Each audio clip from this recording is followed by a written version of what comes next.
This is Swati Singh and welcome to let's learn hub. तो आप देख सकते हैं जैसा कि दिख पा रहा होगा, अध्याय 5 एनसीईआरटी क्लास 6 ही चल रहा है अभी।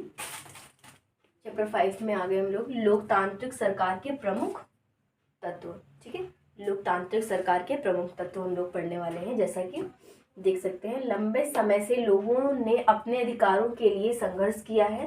आमतौर पर यह माना जाता है कि लोगों को अधिकार देने के लिए लोकतंत्र सबसे अच्छी व्यवस्था है। ठीक है, तो मैंने बड़ा बड़ा लिख दिया हाईलाइट करके।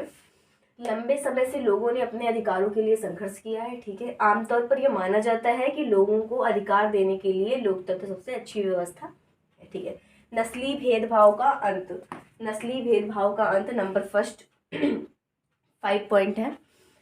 दक्षिण अफ्रीका एशियाई उपमहाद्वीप के बहुत करीब है। दिख रहा होगा, मिनट मैं देख लेती हूँ फिर से कैमरे में। हाँ, अच्छे से दिख पा रहा है आप लोगों को। उसके बाद 20वीं सदी के उत्तरार्ध में लगभग 6 दशकों से भी अधिक समय से देश रंगभेद या नस्ली भेदभाव की प्रथा के लिए चर्चा में था। बिल्कुल राइट बात है, जो अश्वेत और श्वेत का चल रहा था। दक्षिण अफ्रीका की अधिकांश आबादी अश्वेतों की थी। यहाँ बस गोरे लोगों ने अश्वेत बहुसंख्यकों के प्रति निर्मम दमन की नीति अपनाई थी। निर्मम दमन याद रखना।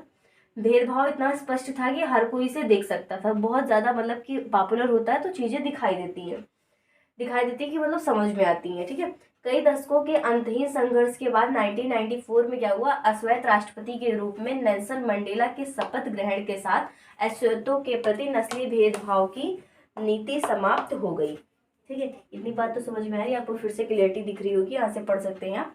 चलिए, तो अब हम देखते हैं इसके आगे का। ठीक है,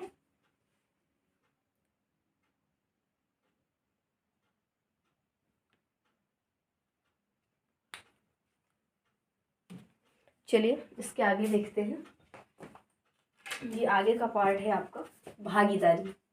ठीक है, तो भागीदारी में नंबर 1 पॉइंट पढ़ते हैं। अगर पढ़ना नहीं आ रहा है आप समझ में, हाय ये डार्क कम हो पाया है मेरे पास अभी, मार्कर आई थिंक सही नहीं है, मैं चेंज करती हूँ इसको।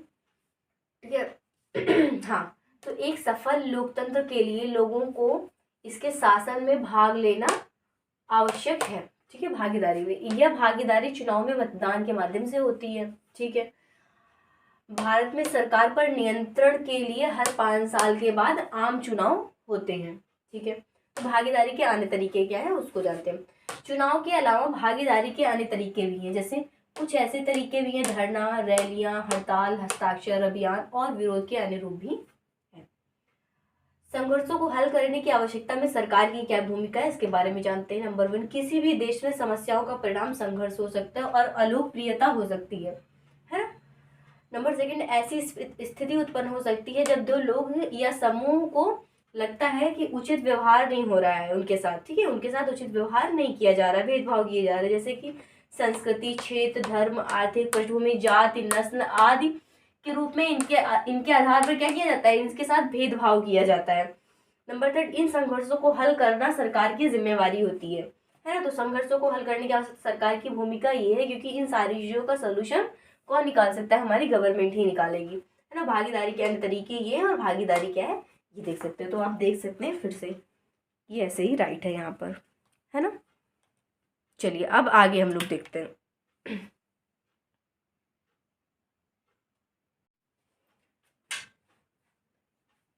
चलिए फिर इसके आगे का देखते हैं।